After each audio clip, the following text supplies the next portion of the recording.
रात भर बिजी रही लहंगा के कुंवर चोली में बरतिया तुहरा कति धुआं धुआं रे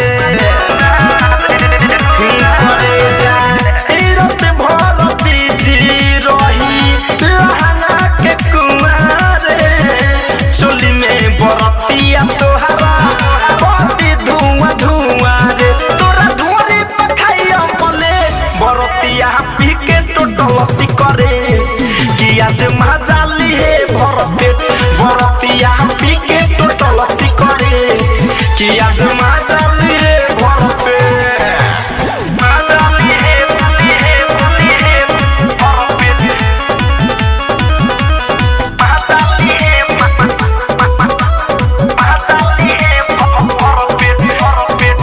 सारा गाँव जुआ बरतिया तोहरे पबिताई रे सूरज धरे कंधनंजय सबके हुआई रे सबके हुआई सारा गाँव जुआ बरतिया तोहरे पबिताई रे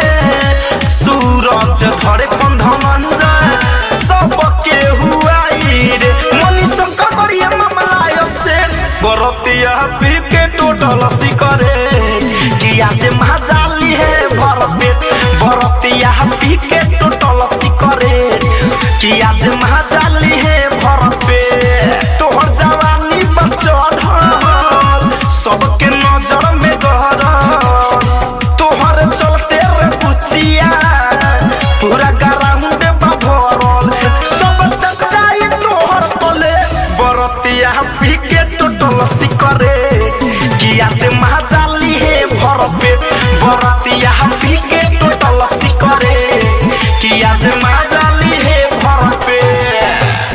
आरसीएम म्यूजिक न्यू ऐप अभी डाउनलोड कीजिए हमारे गूगल प्ले स्टोर से और पाए भोजपुरी लोकगीतों का एक से बढ़कर एक ऑडियो वीडियो सॉन्ग बिल्कुल मुफ्त।